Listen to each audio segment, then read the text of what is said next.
Good day all, RobotnikHolmes here. So this video is a shorty, a real quick one if you will. At the time of writing, I'm currently working hard on a two-parter Metal Virus finale, with animation and story and stuff. And in real life I'm balancing work life and getting through this art block, so I profusely apologise if you don't see much of me. The yearly annuals, where publishers grace their fans with a bunch of original, usually self-contained stories, and the best way to take on new talent. These take me back. I believe back in the day I caught these frequently at WH Smith, spotting all the different comic books with the current year slapped on their covers in creative ways. I had a couple of Beano annuals, as a matter of fact. It was a nostalgic time for me. Now the question is, did any Sonic the Hedgehog media produce any annuals? No. They certainly had a multitude of extra page specials, but their release dates were too sporadic to be considered a yearly celebration of the series. It really wasn't until IDW took up the publishing rights that we started to see Sonic get the annual treatment, and, well, 3 years in, they certainly don't disappoint. Surprise, motherfucker! They're about as good as IDW stories get. Much like Archie's specials, these stories range from being integral to the mainline ones, or being their own solo stories, more often letting the side characters take the spotlight, which I appreciate the hell out of. IDW Sonic doesn't yet have a side comic like they did with Archie Sonic to better flesh out the world and its bountiful cast, and until the day these comics get a Team Dark spin-off, or a Blaze one, or a one about the new Diamond Cutters, I'm perfectly content getting the IDW Sonic manuals, and now here I am, performing for you, reviewing the Sonic annuals, tickety-boo. Not 1 year after IDW Sonic released its first issue, the 2019 Sonic the Hedgehog annual was released to critical acclaim. It had Sonic team artist Yuji Uekawa draw the main cover, its stories hinted at prospects for the future, oh, and it was also coveted so much that it sold out of copies. It was that huge. Child me is just really happy that Sonic annuals are a thing now. But general compliments won't do these annuals justice, so buckle up ladies and gentlemen and everyone in between, because in this video I'm reviewing the 2019 Sonic the Hedgehog annual by IDW Publishing.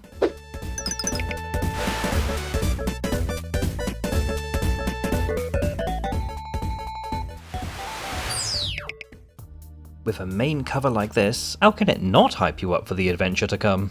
I simply adore how the aesthetic closely matches that of Sonic Forces, very true to the comic's origin, and the inking on those silhouettes, the slightly jagged line art and shadows, probably makes this one of my favourite Sonic covers ever.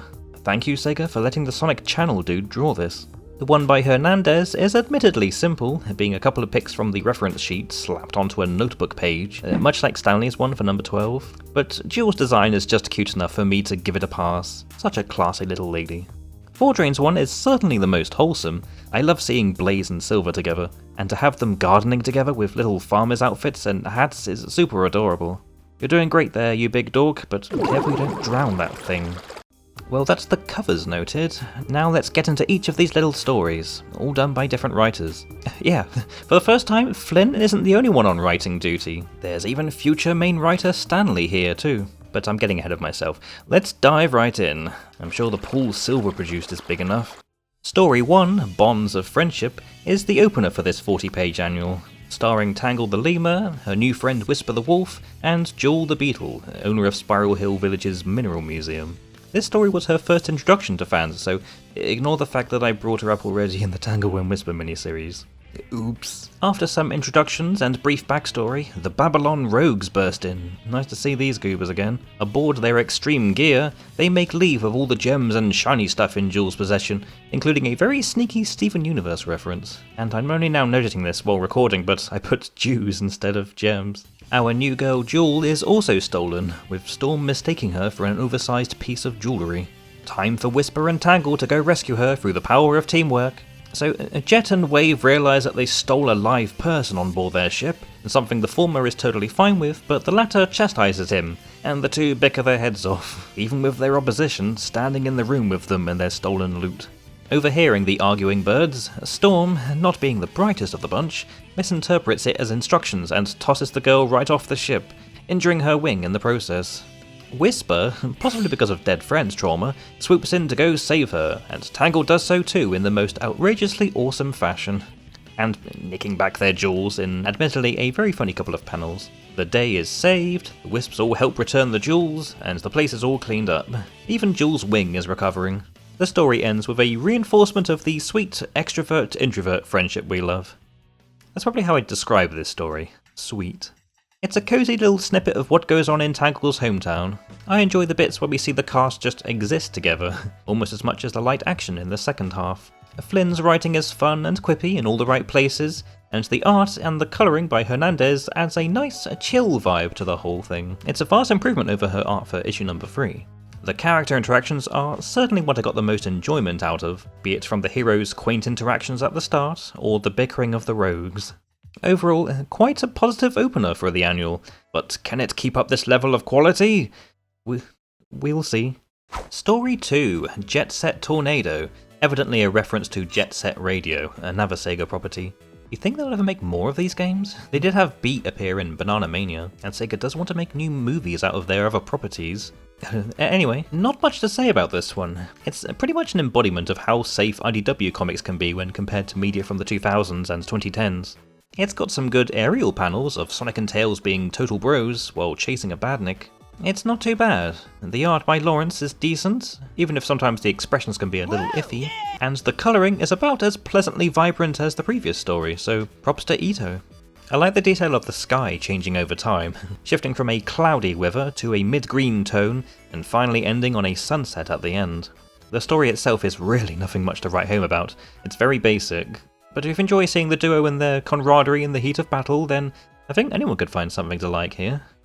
It says a lot when the only thing I could say about it is that the title is a reference to Jet Set Radio. Story 3, Victory Garden, is probably one of my favourites. The only thing that inflicts the slightest bit of irk is perhaps the it's no use reference for the umpteenth time, but that's just me being annoyed at how this guy cannot escape this quote. I'm a sucker for slice of life stories, so seeing a story about Silver the Hedgehog and Blaze the Cat growing a garden in the middle of a destroyed city is a welcomed surprise. Silver is ever the out-of-pocket dork, and while the more headstrong Blaze isn't his companion from the future anymore, Sonic 06 was kind of retconned out of existence. Or was it? It always brings me great joy seeing writers pair these two together. Their personalities complement each other rather well, and seeing Blaze mentor Silver in the basics of growing plants is extremely wholesome. I know for certain that this story came right from the heart, considering Stanley's history with these characters and her humble beginnings with Ghosts of the Future. Seriously, she's come a long way, and I love that it always comes back to Future Boy here. Writers Stanley and Stratrakes deserve all the praise they get.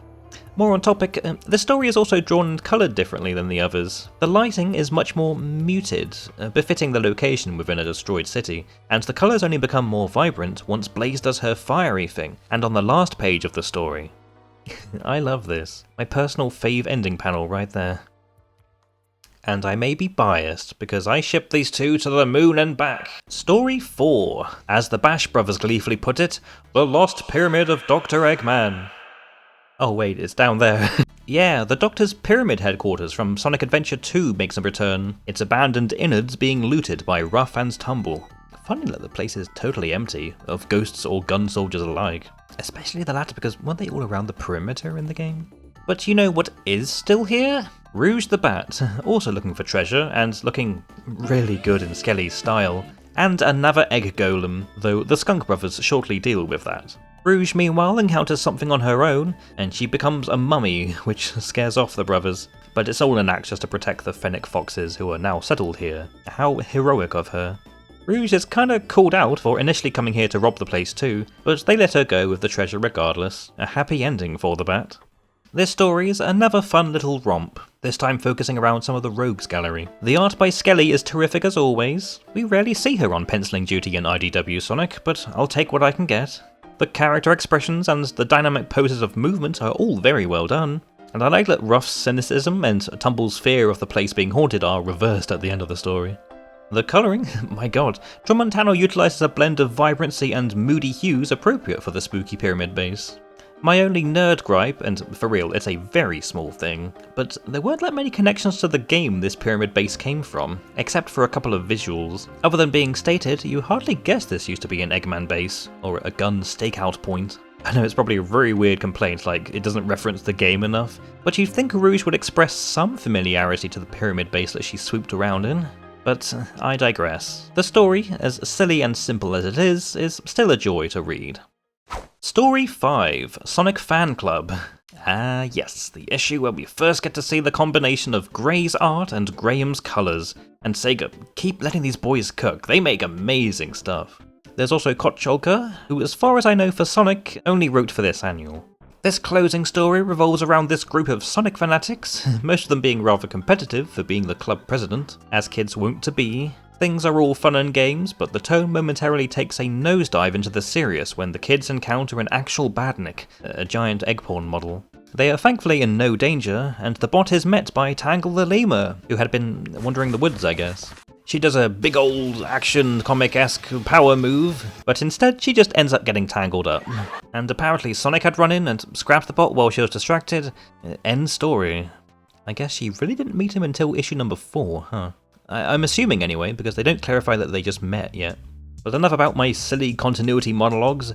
How good is this art, yo? It's been decades since Gray's drawn a full story. I always admire how cartoonish and expressive he makes the characters look, and all the little details he adds in the background. The crowd shots this time aren't quite as numerous, but the talent is still here. Get a load of the sketchy way the forests are drawn, the use of silhouettes and contrasting shadows of the deep forest and characters in the foreground. Add in Graham's lush colouring, and this makes for a very visually appealing story. I think my favourite part is the tonal whiplash involving the Bandit introduction.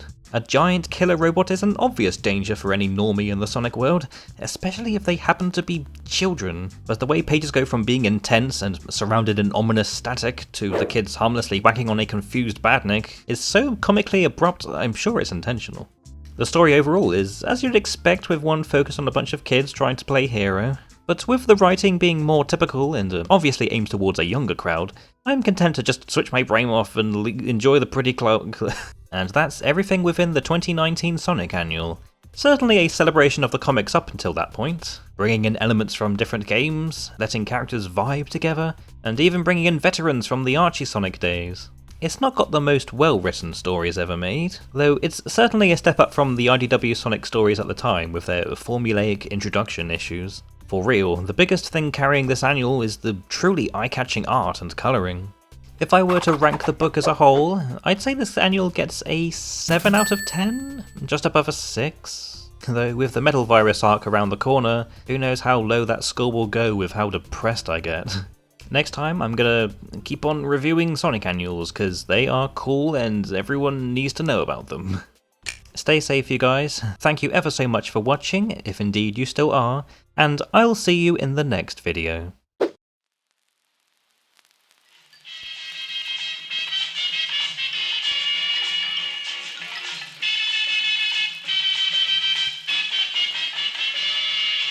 Typewriter tip tip tip tip tip tip tip tip करता है, जिंदगी की हर कहानी लिखता है। Typewriter tip tip tip tip tip tip tip tip करता है, जिंदगी की हर कहानी लिखता है। Swoops.